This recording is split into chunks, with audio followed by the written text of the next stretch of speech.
ஆகாஷ்வாணி மாநில செய்திப்பிரிவு வழங்கும் செய்திச் சுடர். வணக்கம் நேயர்களே. இன்றைய செய்திச் சுடர் நிகழ்ச்சியில் மக்களின் மனதை வென்ற மத்திய அரசின் திட்டங்கள் வரிசையில் பிரதமரின் திறன் மேம்பாட்டு திட்டம் குறித்து பேச போறோம். இந்த திட்டம் குறித்து பல்வேறு தகவல்களை நமக்கு தருவதற்காக நமது நிலையத்திற்கு வருகை தந்துள்ளார் பட்டய கணக்காளர் மற்றும் பொருளாதார நிபுணர் திருமதி சுபாஷினி கணபதி. வணக்கம் மேம். வணக்கம் மேம். பிரதமரின் திறன் மேம்பாட்டு திட்டம், இந்த திட்டம் தொடங்கப்பட்டதன் நோக்கம், இதன் குறிக்கோள் குறித்து சொல்லுங்க மேம்.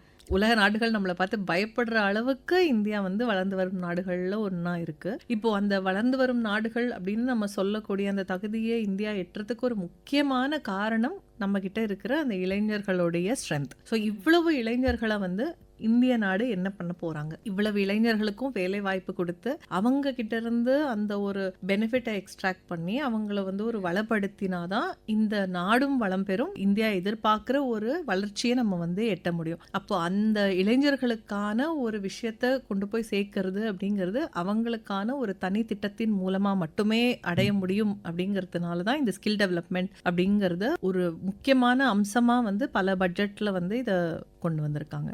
இந்த திட்டம் நாட்டின் தொழில்துறையில் உள்ள எத்தகைய சவால்களை களையும் வகையில் உருவாக்கப்பட்டுள்ளது மேம்? தொழில்துறையில சவால்கள் அப்படிங்கறத அழகா கேட்டீங்க. இதுல ரெண்டு விதமாவும் சவால்கள் இருக்கு. தொழில்துறைக்கும் சவால்கள் இருக்கு. இந்த பக்கம் நிறைய இளைஞர்கள் வேலை வாய்ப்பு இல்லாம இருக்காங்க. தொழில்துறையில பாத்தீங்கன்னா நிறைய வேலை வாய்ப்புகள் இருக்கு, அவங்களுக்கு ஆட்கள் கிடைக்க மாட்டேங்கிறாங்க. அப்போ இந்த இடத்துல நமக்கு ஒரு கேப் இருக்கு. ஸோ இது எதனால அப்படின்னு நம்ம பார்த்தோம்னா, இளைஞர்கள் எல்லாமே நிறைய பேர் படிச்சிடுறாங்க ஒரு கேட்டகரியில, ஆனா அவங்களுக்கு தொழில் சார்ந்த ஒரு ஸ்கில் அப்படிங்கிறது கொடுக்கப்படுறது இல்ல. சில பேர் பள்ளிக்கூடம் அந்த மாதிரியான ஒரு கல்விக்கு அவங்களுக்கு ஆக்சஸே இல்லாம, அதுக்கான ஒரு வாய்ப்புகளே இல்லாம நிறைய பேர் இருக்காங்க. அவங்களுக்கு பள்ளி கல்வி இந்த மாதிரியான பல விஷயங்கள் கொண்டு போனாலுமே முறை சார்ந்த ஒரு கல்வி அப்படிங்கிறது எல்லாராலையுமே பிடிச்சு படிக்கிற ஒரு விஷயமா இருக்கிறதும் இல்லை. ஆனா இந்த மாதிரி படிக்காதவங்களை நம்ம விட்டுறவும் முடியாது. ஸோ இப்போ இதுல 3 கேட்டகரியில, ஒன்னு படிக்க பிடிச்சவங்க, அவங்களுக்கு நம்ம தொழில் சார்ந்த அறிவையும்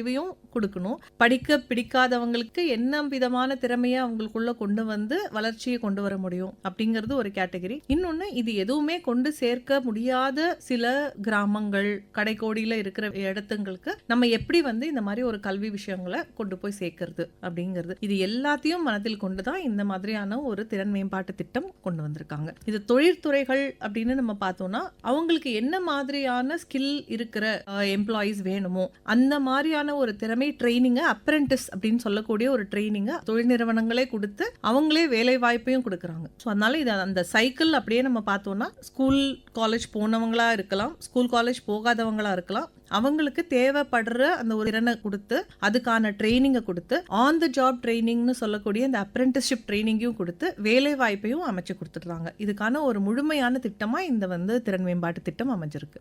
சிறப்பா சொன்னீங்க மேம். நல்லா படிச்சிருப்பாரு, அவருக்கு ஒரு விஷயத்தை வெளிப்படுத்த தெரியாது. ஸோ அந்த ஒரு கருவியா இந்த இயக்கம் இருக்கு அப்படின்னு வச்சுக்கலாமா மேம்? நிச்சயமா. ஸோ இப்போ படிச்சிருப்பாங்க, அவங்களுக்கு திறனை வெளிப்படுத்த தெரியாது, மேபி அவங்களுக்கு தொழில் சார்ந்த ஒரு திறன் இல்லாம கூட இருக்கலாம். அந்த ஆன் த ஜாப் ட்ரைனிங் அப்படின்னு சொல்லக்கூடிய ஒரு ஏட்டுக்கல்வியை அவங்க படிச்சிருக்கலாம், அதுல அவங்க மிக மிக சிறப்பாவே மார்க் வாங்கியிருக்கலாம். பட் ஒரு ஆன் த ஜாப் ட்ரைனிங் அப்படின்னு சொல்லும் போது அவங்களுக்கு அதோடைய பெஸ்ட்டை அதுல இருந்து கொண்டு வந்துடலாம். இந்த திட்டம் எத்தகைய ஒரு இலக்காக கொண்டு தொடங்கப்பட்டது மேம்? நான் சொன்ன மாதிரி அந்த 3 கேட்டகரி, படிச்சவங்க, படிக்காதவங்க, படிப்புல நாட்டம் இல்லாதவங்க, இந்த மாதிரியான இந்திய நாட்டுல வேலை வாய்ப்புக்கு தகுதி ஆகிற எல்லா இளைஞர்களையுமே நோக்கமா வச்சுதான் இவங்க கொண்டு வந்திருக்காங்க. இந்த வேலை வாய்ப்பு அப்படிங்கிறது ஒரு பெரிய சேலஞ்சா இருக்கு இந்திய நாட்டை பொறுத்த வரைக்கும். ஏன்னா நம்ம எப்போ இந்த மாதிரி ஒரு யங் பாப்புலேஷன், இந்த இளம் தலைமுறை தான் நம்மளுடைய ஸ்ட்ரென்த், இந்திய வளர்ச்சிக்கான ஒரு முக்கியமான ஒரு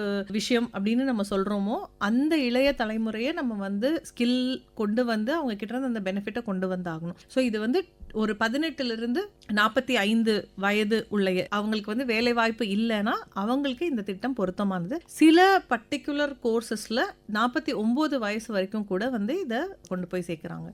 இந்த திட்டத்தின் கீழ் எத்தனை பிரிவுகள் இருக்கு மேம்? இதுல பயிற்சி பெறுவதற்கு எவ்வாறு விண்ணப்பிக்கணும்? மாணவர்கள், இளைஞர்கள் இந்த திட்டத்திற்கு எவ்வாறு தேர்ந்தெடுக்கப்படுகிறார்கள் மேம்? ஸோ இதில் வந்து நான் முன்னாடி சொன்ன மாதிரி லைக் இந்த பட்ஜெட்டில் பல பட்ஜெட்ஸாக இந்த ஸ்கில் டெவலப்மெண்ட் திறன் மேம்பாடு கொண்டு வந்து நம்ம வந்து இவங்களை எம்ப்ளாயபிளாக வேலை வாய்ப்புக்கு தகுதியானவர்களாக இளைஞர்களை மாற்றணும் அப்படிங்கிற விஷயம் வந்து கொண்டு வரப்பட்டிருக்கு. இப்போ இது வந்து எந்த மாதிரியான விஷயங்கள் போய் சேருது, எதோடைய பெனிஃபிட்ஸ் வருது அப்படிங்கிறத கண்டினியூஸாக வந்து அதை வந்து கண்காணிச்சு அதுக்கான மாற்றங்களையும் அந்த திட்டங்களில் கொண்டு வந்துட்டே இருக்காங்க.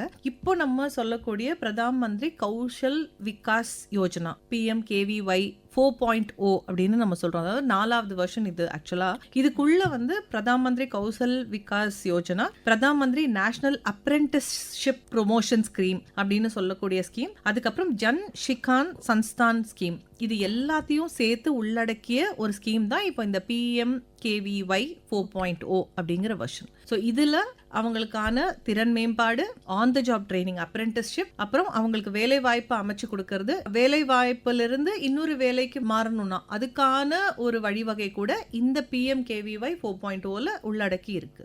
இதுக்கு எப்படி விண்ணப்பிக்கணுமா? SIDH அப்படின்னு ஒரு போர்ட்டல்ல ஆன்லைன்ல இதுக்குமே வந்து உங்களுக்கு தேவையான ஆவணங்கள் அப்படின்னு நம்ம பார்த்தோம்னா நம்மளுடைய PAN, ஆதார் இருந்தா மட்டுமே போதுமானது. நம்மளோட ஃபோன் நம்பர், இமெயில் ஐடி கொடுத்து அங்கே வந்து நம்ம செலக்ட் பண்ணலாம். நம்மளுக்கான கோர்சஸ் என்னெல்லாம் இருக்குது அப்படிங்கிறத செலக்ட் பண்ணிவிட்டு அதில் நம்ம ரெஜிஸ்டர் பண்ணிவிட்டு நம்ம வந்து ஆன்லைன்லேயே இதில் விண்ணப்பிக்கலாம். இதில் தகுதியானவர்கள் தகுதியற்றவர்கள்னு யாருமே கிடையாது. யார் வேணாலும் இதில் குடும்ப வருமானம் பார்க்கப்படுதாமா? குடும்ப வருமானம் பார்க்கப்படுறது இல்லை. வேலை வாய்ப்பு இல்லாதவங்களா இருந்தால் போதும். இதில் வந்து நான் ஸ்கூலில் இந்த இவ்வளோ படிச்சிருக்கணும், 10th படிச்சிருக்கணும், 12th படிச்சிருக்கணும், இல்லை 8th படிச்சிருக்கணும், கல்வி அறிவு இருக்கணும், எந்த ஒரு தகுதியுமே இதுக்கு வந்து நியமிக்கப்படலை. யார் வேணாலும் இதில் விண்ணப்பிக்கலாம். உங்களுக்கு கற்றுக்க முடியும்னா, ஏன்னா இப்போ நிறைய இடங்கள்ல வந்து பள்ளி கல்வியை சரியா தொடர முடியாதவங்க, அதுல நாட்டம் இல்லாதவங்க கூட ஆர்டிஃபிஷியல் இன்டெலிஜென்ஸ், ரோபோட்டிக்ஸ் போன்ற துறைகளில் கூட ரொம்பவே நல்லா பர்ஃபார்ம் பண்றதை நம்ம பார்க்குறோம். ஸோ இப்போ ஒரு 10th ஸ்டாண்டர்ட்ல அவங்க வந்து நம்ம 90 95 வாங்கினவங்க இல்லை. அவங்க எல்லாம் 8th ஸ்டாண்டர்டை கூட தாண்ட முடியாதவங்க இந்த ஆர்டிஃபிஷியல் இன்டெலிஜென்ஸ் துறையிலையோ, சாஃப்ட்வேர்லையோ, டெஸ்டிங்லையோ ரொம்ப நல்லா பர்ஃபார்ம் பண்றாங்க. அதுக்கான தொழிலுக்கான திறன் ட்ரைனிங் வந்து இந்த ஸ்கீம்லேயே கொடுக்குறாங்க. அதுக்கான வேலை வாய்ப்புமே வந்து உருவாக்கப்படுது. அதனால இதுக்கு எந்த அடிப்படை தகுதியுமே சொல்லப்படலை. பயிற்சியும் கொடுத்து வேலை வாய்ப்பையும் கொடுக்கறதுனால இந்த திட்டம் வந்து இளைஞர்களுக்கு ஒரு நல்ல வாய்ப்பா இருக்கு. கண்டிப்பா, நிச்சயமா. இந்த திட்டத்திற்கான பயிற்சியின் கால அளவு என்னமா? 150 300 மணி நேரங்கள் இந்த திட்டத்திற்கான பயிற்சி கால அளவு. இதை வந்து ஆன்லைன்ல ரெஜிஸ்டர் பண்ணி நான் ஆன்லைன்லயும் நான் வந்து கோர்ஸை கத்துக்கலாம். இல்ல இதுக்கான சென்டர்ஸ், இந்த கௌஷல் சென்டர்ஸ்னு சொல்லக்கூடிய இந்த திறன் மேம்பாட்டுக்கான குட்டி குட்டி சென்டர்ஸ் வந்து நாடு முழுவதுமே இருக்கு. இப்ப நம்ம தமிழ்நாட்டில் பார்த்தோம்னாலே 490 சென்டர்ஸ் இருக்கு. இதுல 23 ரொம்பவே ஃபங்க்ஷனலா இப்போ ரீசெண்டா கொண்டு வரப்பட்டிருக்காங்க.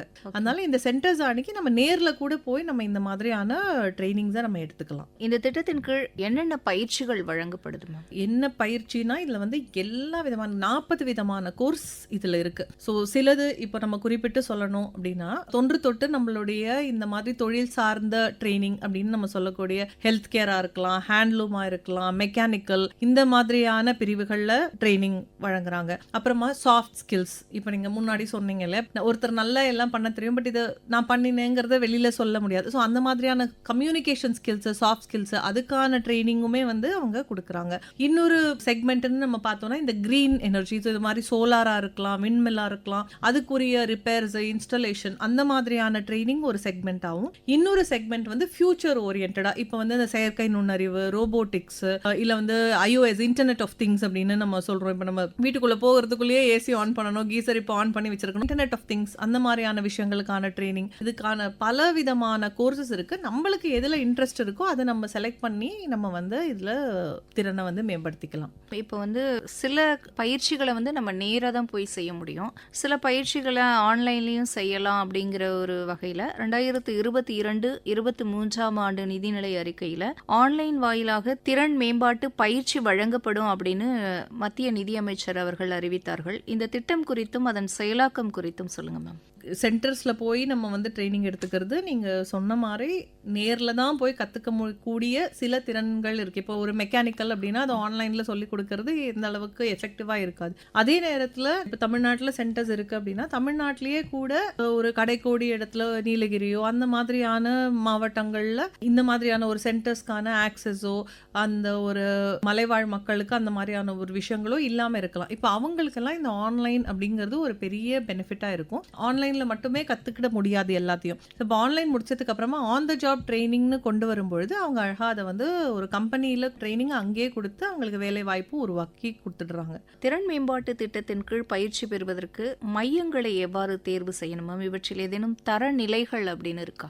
இதுல மையங்களை தேர்வு செய்யறது இந்த வெப்சைட்ல போய் நான் ரெஜிஸ்டர் பண்ண உடனேயே வந்து இந்த பிரதான் மந்திரி கௌஷல் கேந்திரா அப்படிங்கிறது இருக்கு. அதுலயே வந்து நமக்கான கேந்திராஸை வந்து நம்ம சர்ச் பண்றதுக்கான ஆப்ஷன் இருக்கு. ஸோ அதை நம்ம தேடி நம்மளுடைய தொழில் சார்ந்த எங்க நமக்கு பக்கமா இருக்குமோ அந்த மாதிரி நம்ம வந்து தேர்ந்தெடுத்துக்கலாம். இப்படி எனக்கான ஒரு பயிற்சி மையத்தை தேர்ந்தெடுக்கணும் அப்படிங்கிறது எனக்கு தெரியலைன்னா ஹெல்ப் சென்டர்ஸ் இருக்கு. 8800055555. ஸோ அந்த நம்பரை வந்து நம்ம தொடர்பு கொண்டோம்னா அவங்களும் நமக்கு ஹெல்ப் பண்ணுவாங்க. நமக்கான ஒரு கேந்திரத்தை எப்படி தேர்ந்தெடுக்கிறது அப்படிங்கிறதுக்கு அவங்க வந்து ஹெல்ப் பண்ணுவாங்க. இந்த திட்டத்தின் கீழ் வழங்கப்படும் பயிற்சியின் போது உதவித்தொகை ஏதேனும் கொடுக்கறாங்களா மேம்? NSDC பயிற்சி பெறும் பொழுது கொடுக்கக்கூடிய சான்றிதழின் முக்கியத்துவம் குறித்து கூறுங்கள் மேம். 8000 ரூபாய் வந்து இதுக்கான உதவித்தொகையா கொடுக்கறாங்க. மாத உதவித்தொகையா? மாத உதவித்தொகையா கொடுக்கறாங்க. அந்த என்டையர் கோர்ஸுக்கான எல்லா வகை பயிற்சிக்குமே 8000 ரூபாய் உதவித்தொகையா வந்துருது. இந்த சர்டிபிகேட் அப்படிங்கிறது ஒரு முக்கியமான விஷயமா இருக்கு. ஏன்னா இந்த சர்டிபிகேட் வந்து ஒரு வேலிடேஷனா இருக்கு. இது வந்து பயிற்சி கொடுக்கறதோட அரசாங்கம் நிறுத்தல. பயிற்சிக்கு அப்புறமா உங்களுக்கு வந்து on the job training, apprenticeship, வேலை வாய்ப்பு வரைக்குமே இது வந்து ஒரு ஃபுல் சைக்கிளா வந்து அவங்க கொண்டு வராங்க. அப்படி இருக்கிற பட்சத்துல இந்த சர்டிபிகேட் அப்படிங்கிறது ஒரு முக்கியமான பங்கு வகிக்கிறது. இந்த சர்டிபிகேட்டை சப்போஸ் லைக் இப்போ இந்த புது யோஜனா 4.0 அப்படிங்கிற ஸ்கீம் இப்போ கொண்டு வந்திருக்காங்க. பழைய ஸ்கீம்ஸ்ல நான் ஏதாவது ஒரு சர்டிபிகேட் வச்சிருந்தேன்னா அதையுமே வந்து இப்போ அதை கன்சிடர் பண்றாங்க. அப்போ வேலைக்கும் போகலாம் இந்த சான்றிதழை வச்சு, சொந்தமா தொழிலும் தொடங்கலாம். தாராளமா சொந்தமா தொழிலும் தொடங்கலாம். தொழில் முனைவோரை வந்து உருவாக்குறதும் இதோடைய ஒரு முக்கியமான அம்சம் அப்படின்னே நம்ம சொல்லலாம். ஏன்னா வேலை வாய்ப்புகள் அப்படிங்கிறது கண்டிப்பா எல்லா இளைஞர்களுக்கும் போய் சேரணும். அதே நேரத்துல இவ்வளவு வேலை வாய்ப்புகள் நம்மளால உருவாக்க முடியுமா அப்படிங்கிறதுமே ஒரு பெரிய கேள்விக்குறியா இருக்கு. ஸோ தொழில் முனைவோர் அப்படிங்கிறது ஒரு பெரிய சொல்யூஷன் இந்த ஒரு வேலை வாய்ப்பு இன்மைக்கான ஒரு ப்ராப்ளத்துக்கு. தொழில் முனைவோர்களும் நிச்சயமா உருவாக்கலாம். தொழில் முனைவோர் உருவாக்கும் பொழுது அவங்க உதயம் போன்ற பல ஸ்கீம்ஸ்ல அவங்க வந்து உதவித்தொகை பெற்று இதுக்கான தொழில வந்து தொடங்குறதுக்கான வாய்ப்புகளும் இருக்கு. எல்லாருக்கும் அரசாங்கத்தால அரசு வேலை கொடுக்க முடியாது. ஸோ அந்த மாதிரி ஒரு சூழல்ல சொந்தமா தொழில் தொடங்குவதற்கு இந்த திட்டம் ரொம்பவே உதவியா இருக்கு அப்படின்னு சொன்னீங்க மேம். இந்த சான்றிதழ் வந்து வேலை வாய்ப்பு பெறுவதில் எந்த அளவு முக்கிய பங்கு வகிக்குது? வேலை வாய்ப்பை உறுதி செய்ய எடுக்கப்படும் நடவடிக்கைகள் குறித்து சொல்லுங்க. இப்போ வேலை வாய்ப்புகள் அப்படின்னு நம்ம பார்த்தோம்னா இப்போ இதுக்கு முன்னாடி இருந்த ஸ்கீம்ஸ்ல வேலை வாய்ப்புகள் அப்படிங்கறது அவ்வளவு உருவாக்க முடியல.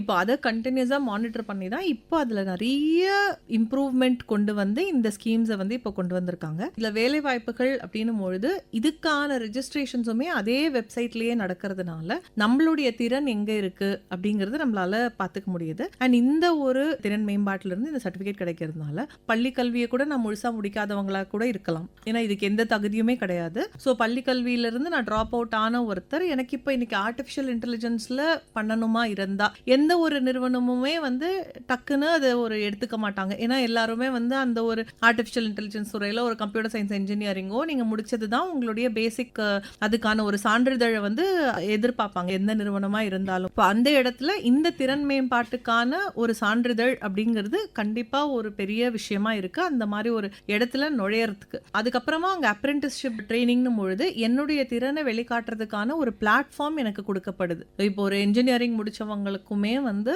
ஒரு சரிநிகர் சமானமா சப்போஸ் என்னுடைய திறமையை நான் வளர்த்துக்கிட்டேன்னா அந்த மாதிரி ஒரு இடத்துல போய் என்னால காம்படிஷன்ல நான் போய் பர்ஃபார்ம் பண்ணி எனக்கு ஒரு வேலையை வந்து உருவாக்கிக்கிற ஒரு வாய்ப்பை வந்து இந்த திட்டம் கொண்டு வந்திருக்கு. நேயர்கள் கேட்ட இந்நிகழ்ச்சியின் 2வது பகுதியினை நாளை இதே நிகழ்ச்சியில் கேட்கலாம்.